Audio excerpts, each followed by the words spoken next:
జై శ్రీరామ్. సర్వమంగళ మాంగళ్యే శివే సర్వార్థ సాధికే శరణ్యే త్ర్యంబకే గౌరి నారాయణి నమోస్తుతే. అమ్మవారి శరన్నవరాత్రుల సందర్భంగా మహాశక్తి స్వరూపాలైనటువంటి దశ మహావిద్యల గురించి తెలుసుకుంటున్నాము. ఇవి చాలా గోప్యమైనవి, ఎవరికి తెలియని విషయాలన్నమాట. మనం జాగ్రత్తగా తెలుసుకుంటూ వెళుతున్నాము. ఒక్కసారి 10 దేవతల పేర్లు ఏమిటో మనం భక్తితో తెలుసుకుందాము. మొట్టమొదటి అమ్మవారి పేరు కాళీ అమ్మవారు, రెండవ అమ్మవారి పేరు తారాదేవి, మూడవ అమ్మవారి పేరు త్రిపుర సుందరి, ఇక 4వ అమ్మవారి పేరు భువనేశ్వరి, 5వ అమ్మవారి పేరు భైరవి, 6వ అమ్మవారి పేరు చిన్నమస్త. ఆ పేర్లు చూడండి ఎలా ఉన్నాయో, ఆ పేర్లు వింటూ ఉంటేనే రోమాంచితం అవుతోంది. ఇక 7వ అమ్మవారి పేరు ధూమావతి. ఈ నామాలు జపించడం విశేష ఫలప్రదం అండి. ఇక 8వ అమ్మవారి పేరు బగళాముఖి, 8వ అమ్మవారి పేరు బగళాముఖి, 9వ అమ్మవారి పేరు మాతంగి, 10వ అమ్మవారి పేరు కమలాత్మిక. ఎంత బాగున్నాయి కదండి పేర్లు. అమ్మవారి పేర్లు చాలా శక్తి, ఆ పేర్లలోనే చూసారా ఎంత అనంతమైన శక్తి ఉందో. ఇక ఈరోజు మనం త్రిపుర సుందరి అమ్మవారి గురించి తెలుసుకోబోతున్నాం. జాగ్రత్తగా భక్తితో తెలుసుకుందాము, అమ్మవారి యొక్క సంపూర్ణ అనుగ్రహాన్ని పొందుదాము. నిన్న తారాదేవి గురించి తెలుసుకున్నాం మనం, ఈరోజు త్రిపుర సుందరి. ఇక అమ్మవారి రూపము ఉదయారుణ కాంతి, అంటే సూర్యుడు ఉదయిస్తూ ఉంటే ఎంత ఎరుపు రంగులో చక్కగా ఉంటుంది కదండి సూర్యబింబం. సూర్యుడు ఏ విధంగా అయితే ఉంటాడో, ప్రాతకాలంలో ఉదయించే సూర్యుడు చాలా విశేషం. ఆ సూర్య కిరణాలు మన ఒంటిని తాకటం అద్భుత ఫలప్రదం. ఆ విధంగా ఉంటుందట అమ్మవారు. ఎవరు? త్రిపుర సుందరి అమ్మవారు. ప్రాతకాల సూర్యోదయ కాంతి వంటి దివ్య రూపం త్రిపుర సుందరి అమ్మవారి రూపం. ఇక అమ్మవారి వస్త్రాలు రక్తవర్ణం, అంటే ఎరుపు రంగు పట్టు వస్త్రాలు ధరించి ఉంటుంది అమ్మవారు. ఆ పట్టు వస్త్రం కూడా, పట్టు చీర కూడా బంగారు నాణ్యాలతో అలంకరింపబడ్డ వస్త్రమట. ఆ పట్టు చీర కూడా అలా ఉంటుందట, దేదీప్యమానంగా వెలుగుతుంటుంది ఆ పట్టు వస్త్రం. అటువంటి చీరని, వస్త్రాన్ని కట్టుకొని ఉంటుంది త్రిపుర సుందరి అమ్మవారు. ఇక అమ్మవారి ముఖం చంద్రబింబం వంటి ప్రకాశవంతమైనది. అమ్మవారి ముఖం చిరునవ్వుతో, కరుణతో మనకు దర్శనాన్ని అనుగ్రహిస్తుంది త్రిపుర సుందరి అమ్మవారు. ఇక కళ్ళు పద్మదళ సదృశమైన కరుణా కటాక్షములతో భక్తులను అనుగ్రహిస్తూ ఉండేటటువంటి కన్నులవి. మొన్న చెప్పాను మీకు, అమ్మవారి చల్లని చూపులు మీ మీద వర్షించుగాక అని. ఆ చల్లని చూపులు అలా ఉంటాయి త్రిపుర సుందరి అమ్మవారి చల్లని చూపులు. ఇక అమ్మవారి జడలు అలంకారముతో, ముత్యాలు, పుష్పమాలలతో శోభిల్లే ఆ జడ ఉంటుందట, ఆ విధంగా ఉంటాయట జడలు. ఇక ముక్కు పుడక వజ్ర మాణిక్యాలతో చేసిన ముక్కు పుడకట.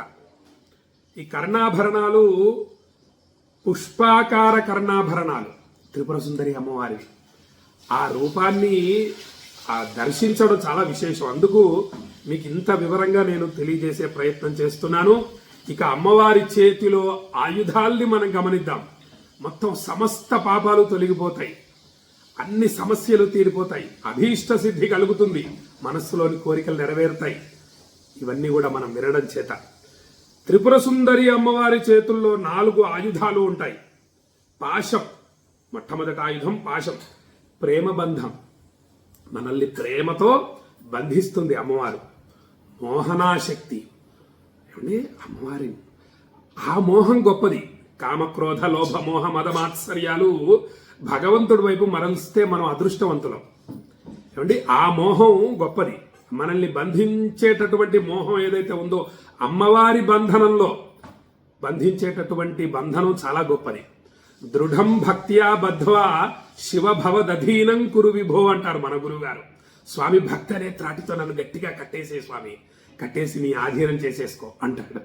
అది గొప్పది. మన మనస్సు భక్తితో బంధింపబడి పరమేశ్వరుడి మీద లగ్నం అయిపోతే అండి, ఇంకా అద్భుతమే, మన జన్మధన్యమే. ఎటువంటి సమస్యలైనా కూడా తొలగిపోతాయి. కాబట్టి త్రిపుర సుందరి అమ్మవారు ప్రేమబంధం, మోహనాశక్తి. ఇక అంకుశం ఉంటుంది అమ్మవారి చేతిలో, అది నియంత్రణ శక్తి, దైవ మార్గంలో నడిపించే శక్తి. ఆ అంకుశం ఆ పని చేస్తుందన్నమాట. ఇక 5 బాణాలు ఉంటాయి, పంచపుష్ప బాణాలు, అశోక, చంపక, అరవింద, మధుక, నీలోత్పల, వాటి పేర్లు. పంచ ఇంద్రియ నియంత్రణ ఏమండి, అవి చేసేవన్నమాట. ఇక ధనుస్సు ఉంటుంది అమ్మవారి చేతిలో, మనస్సు, సంకల్ప శక్తి ఆ ధనస్సు అన్నమాట. అది అమ్మవారి చేతిలో ఉన్నటువంటి ఆయుధాలు. ఇక ఆభరణాలు, నవరత్నాలతో శోభిల్లే కిరీటం త్రిపుర సుందరి అమ్మవారికి. ఇక హారములు, మాణిక్యాలు, ముత్యాలు, పసుపు నాణ్యాలు కలిగిన అనేక హారాలు త్రిపుర సుందరి అమ్మవారి మెడలో ఉంటాయి. కంకణాలు, బంగారు వజ్ర కంకణాలు. ఓడ్యాన పీఠ నిలయ బిందు మండలవాసిని త్రిపుర సుందరి అమ్మవారు. చూడండి, ఓడ్యానం నవరత్నాలతో చేసిన కడది నడుము భాగంలో ప్రకాశిస్తుంది. వడ్డాణం, ఓడ్యానం అంటే వడ్డాణం. ఇక నూపురాలు, పాదాలకు ముత్యములతో చేసిన నూపురాలు ఉంటాయి, నూపురాలతో ప్రకాశిస్తూ ఉంటుంది త్రిపుర సుందరి అమ్మవారు. త్రిపుర సుందరి అమ్మవారు కాశీలో విశ్వనాథుడి సన్నిధిలో దగ్గరగానే త్రిపుర భైరవి అమ్మవారు ప్రకాశిస్తూ ఉంటుంది. చాలా గొప్పగా ఉంటుంది తల్లి. ఆ తల్లి రూపం చాలా, ఒక్కసారి చూస్తే చాలు మర్చిపోలేము, అలా ఉంటుంది ఆ రూపం. ఇప్పుడు మనము అమ్మవారి ధ్యాన శ్లోకం తెలుసుకుందాం. చాలా గొప్పది, విశేషమైంది. అరుణాంకరుణాతరంగితాక్షీం ధృతపాశాంకుశ పుష్పబాణ చాపాం అణిమాదిభిరావృతాం మయూఖైరహమిత్యేవ విభావయే భవానీం ధ్యాయేత్ పద్మాసనస్థాం వికసితవదనాం పద్మపత్రాయతాక్షీం హేమాభాం పీతవస్త్రాం కరకళితలసద్ధేమ పద్మాంబరాంగీం సర్వాలంకారయుక్తాం సతతమభయదాం భక్తనమ్రాం భవానీం శ్రీవిద్యాం శాంతమూర్తిం సకల సురనుతాం సర్వసంపత్ప్రదాత్రీం సకుంకుమ విలేపనామళిక చుంబి కస్తూరికాం సమందహసితే క్షణాం సశరచాప పాశాంకుశాం అశేష జనమోహినీమరుణమాల్య భూషోజ్వలాం జపాకుసుమ భాసురాం జప విధౌ స్మరేదంబికాం. ఇది అద్భుతమైనటువంటి త్రిపుర సుందరి అమ్మవారి ధ్యాన శ్లోకం అండి. చాలా అద్భుతంగా ఉంటుంది అమ్మవారి. సామాన్యంగా త్రిపుర సుందరి అంటే చాలా గొప్ప నామం. సహజంగా ఉగ్రదేవతల పేర్లు పెట్టుకోకూడదు పిల్లలకి. కాళి, తార, చిన్నమస్త ఇలాంటి ఉగ్రదేవతల పేర్లు పెట్టుకోకూడదు. ఈ ఈ నామం పెట్టుకోవచ్చు పిల్లలకి, త్రిపుర సుందరి అని పేరు పెట్టుకోవచ్చు. ఇది శాంతమూర్తి దేవత. ఈ మహావిద్యల్లో కూడా కొంతమంది క్రోధంతో ఉంటాయి దేవతలు, కొన్ని శాంతమూర్తులు కూడా ఉంటారు. అందులో త్రిపుర సుందరి అమ్మవారు శాంతమూర్తి. కాబట్టి అటువంటి గొప్ప అమ్మవారిని మనం ఈరోజు ధ్యానిస్తున్నాము. ఇక ఈ అమ్మవారిని ధ్యానించడం వల్ల వచ్చే ఫలితం ఏమిటి? త్రిపుర సుందరీ దేవి అయి నమః అనే నామ జపం చేయండి, అద్భుతంగా ఉంటుంది. మీకు ఫలితాలు, రిజల్ట్ అద్భుతంగా కనిపిస్తాయి. ఎంత శ్రద్ధతో చేస్తే అంత రిజల్ట్స్ తొందరగా వస్తాయి. ఏమిటా శ్రద్ధ? త్రికరణ శుద్ధి, మనస్సు, వాక్కు, కర్మ. మనస్సు కాశీ విశాలాక్షి అమ్మవారిని ధ్యానిస్తూ ఉండాలి. ఇక చేతులతో చిన్ముద్ర వేసుకొని కూర్చోవాలి. మనస్సులోనేమో అమ్మవారి నామాన్ని జపిస్తూ ఉండాలి నోటితో. ఏమండి, అది త్రికరణ శుద్ధి, ఏకాగ్రతతో చేయటం అంటే. మనస్సు ఎక్కడో ఉండి చేతులతో ఏదో సెల్ ఫోన్ నొక్కుతూ లేదా టీవీ రిమోట్ నొక్కుతూ అమ్మవారి నామ జపం చేయడం వల్ల అంత ఫలితం ఉండదు. అది ప్రతిదానికి ఒక పద్ధతి ఉంటుంది కదా, భగవన్ నామానికి కూడా ఈ పద్ధతి అన్నమాట, ఏకాగ్రతతో చేయటం. మీ మనస్సును లగ్నం చేయండి విశాలాక్షి అమ్మవారి మీద అంటూ ఉంటాను నేను. ఎందుకంటే ఏకాగ్రత కుదురుతుంది. భగవన్ నామం ఏకాగ్రతతో ఒక్కసారి చేస్తే 1,000,000 సార్లు చేసిన ఫలితం వస్తుంది. చిత్తశుద్ధి, ఏకాగ్రత లేకుండా 1,000,000 సార్లు చేస్తే ఒక్కసారి చేసిన ఫలితం వస్తుంది. కాబట్టి ఆ ఏకాగ్రత అంత ప్రధానం. ఇక ఏకాగ్రతతో త్రిపుర సుందరి అమ్మవారి నామ జపం చేయడం వల్ల వచ్చే ఫలితం ఏమిటంటే, ముందు లౌకిక సంపదలు తెలియజేస్తాను. లౌకిక అంటే మనం ఇహలోకంలో, అంటే ఈ భూమి మీద మనం పొందేటటువంటి సంపదలు ఏమిటంటే, మొట్టమొదటిది ఐశ్వర్యం, ధన సంపద. ధన కనక వస్తు వాహనాలు మనకు లభిస్తాయి, అమ్మవారు అనుగ్రహిస్తుంది. ఇక వాణిజ్యం, ఉద్యోగం లభిస్తుంది, రాజకీయాలలో విజయాలు కలుగుతాయి త్రిపుర సుందరి నామజపం చేయడం వల్ల. ఏమంటే రాజకీయ నాయకులు ఉత్తీర్ణులు పదవి పొందాలి అంటే చక్కగా మీరు చేయండి. మీ శక్తి ఆర్థిక స్తోమతను అనుసరించి ఒక 11 మంది బ్రాహ్మణులు కానివ్వండి, 108 బ్రాహ్మణులు కానివ్వండి పెట్టుకొని చక్కగా వారితో జపం చేయించండి. లక్షలు జపం చేయించండి. మీరు విజయాన్ని పొందుతారు. రాజకీయాల్లో అద్భుతమైనటువంటి విజయాన్ని సాధిస్తారు. విజయాన్ని పొందిన తరువాత అమ్మవారు అనుగ్రహం ఇంకా ఉండాలి, కొనసాగాలి అంటే ధర్మ మార్గంలో నడవాలి. అది ఎవరైనా సరే, ఎవరైనా ధర్మం ప్రధానం. విజయాన్ని పొందిన తరువాత మళ్ళీ అధర్మ మార్గాన్ని అనుసరిస్తే మళ్ళీ పతనం తప్పదు. ఏమండి ఉండదు. ఆ పదవులు కానివ్వండి, ఉద్యోగాలు కానివ్వండి, ఏదైనా సరే అమ్మయ్య ఇంకా నాకు ఉద్యోగం వచ్చేసింది, పదవి వచ్చేసింది ఇక అని ఏదో అధర్మం చేశామనుకోండి మళ్ళీ పతనం తప్పదు. ఆ ధనము హాస్పిటల్స్కో ఇంకోటో వెళ్ళిపోతాయి. ఉండదు, సంపద ఉండదు. మనకు వచ్చినటువంటి సంపద స్థిరంగా ఉండాలి కదండి. అమ్మవారి లక్ష్మీదేవి మన ఇంట్లో ఉండాలి, కానీ ఏదో హాస్పిటల్స్కో అప్పులకో రుణబాధలకో వడ్డీలకో వెళ్ళిపోతూ ఉంటే ఇంకేంటి మనకు ఉపయోగం? కాబట్టి ధర్మం ఉంటేనే మనం అభివృద్ధి పథంలో నడుస్తాం. ఇక సౌందర్యం, చక్కని వర్చస్సు పెరుగుతుంది ముఖంలో. ఇక సౌభాగ్యం కలుగుతుంది, సంతాన ప్రాప్తి కలుగుతుంది, పిల్లలు వృద్ధిలోకి వస్తారు. ఆ పిల్లలకు చక్కగా పెద్దయ్యాక మన చక్కని వివాహాలు అవుతాయి, వాళ్లకు సంతానం అవుతుంది, వంశవృద్ధి కలుగుతుంది త్రిపుర సుందరి దేవి అయిన మహా అనే నామ జపం చేయడం వల్ల. ఇక ఆధ్యాత్మిక ఫలితాలు ఏమిటాయా అంటే మాయా నివృత్తి.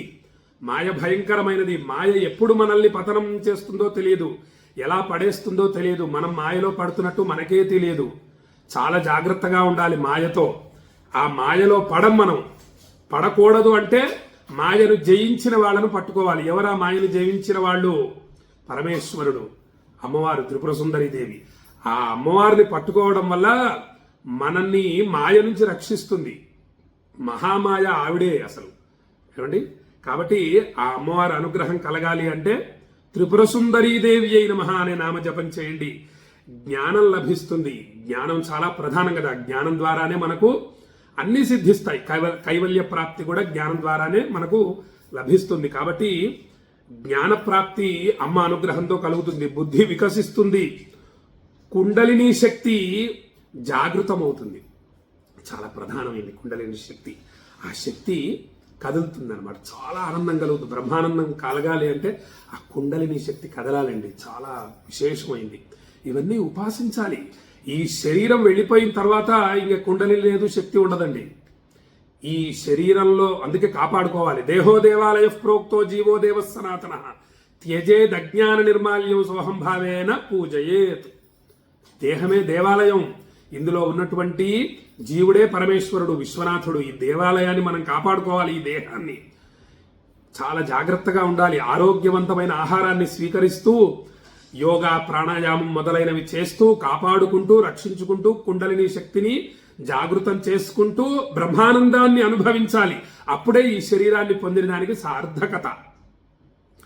ఏదో వెళ్ళిపోతే పుట్టాము, 100 సంవత్సరాలు అయిపోయింది, వెళ్ళిపోయాము, బ్రహ్మానందం అనుభవించకుండా ఏవో చిన్న ఆనందాలు, సెల్ ఫోన్లు, టీవీలు, కార్లు, మేడలు, మిద్దలు ఇవి మాత్రమే అనుభవించాము అంటే పెద్ద ఉపయోగం లేదు. ఏమండి? ఇంత గొప్ప శరీరాన్ని పొంది బ్రహ్మానందాన్ని అనుభవించాలి. ఇక శివశక్తి ఏకత్వం, ఇవన్నీ కూడా మనకి ఆ త్రిపుర సుందరి అమ్మవారిని సేవించడం వల్ల లభిస్తాయి అని భక్తులకు తెలియజేస్తూ సంపద, సౌభాగ్యం, సౌందర్యం, జ్ఞానం, విద్య, విజయం, భయ నివారణ, శాంతి, మాయా నివృత్తి, మోక్షం అన్నిటినీ పొందుతాడు ఈ త్రిపుర సుందరి అమ్మవారి నామ జపాన్ని చేసేటటువంటి భక్తుడు అని భక్తులకు తెలియజేస్తూ శతమానం భవతి శతాయు పురుష శతేంద్రియ ఆయుష్యేవేంద్రియే ప్రతిష్టతి. కాశీ అన్నపూర్ణ విశాలాక్షి సహిత విశ్వేశ్వర స్వామి సంపూర్ణ అనుగ్రహ ప్రాప్తిరస్తు. త్రిపుర సుందరి మాతా ప్రసాద సిద్ధిరస్తు. కాలభైరవ స్వామి సంపూర్ణ అనుగ్రహ ప్రాప్తిరస్తు అని కాశీ నుండి భక్తులందరినీ ఆశీర్వదిస్తూ రేపు ఇంకొక అమ్మవారి గురించి అత్యంత భక్తితో మీకు వివరిస్తాను. ఈ వీడియోని మీ బంధుమిత్రులందరికీ షేర్ చేయండి. అందరూ కూడా త్రిపుర సుందరి అమ్మవారి గురించి తెలుసుకుంటారు. త్రిపుర సుందరి అమ్మవారి యొక్క నామ జపాన్ని భక్తితో జపిస్తూ ఉంటారు. తద్వారా అష్టైశ్వర్యాలను పొందుతారు. అమ్మవారి యొక్క చల్లని చూపులు వారి మీద ప్రసరిస్తాయి. అందరము కూడా శివానుగ్రహానికి పాత్రులమవుతాం, విశ్వనాథుడి యొక్క సంపూర్ణ అనుగ్రహాన్ని పొందుతాము అని చెప్పి భక్తులకు తెలియజేస్తూ సెలవు తీసుకుంటున్నాను. జై శ్రీరామ్. విశ్వనాథాయ మంగళం, విశ్వనాథాయ మంగళం, విశ్వనాథాయ మంగళం.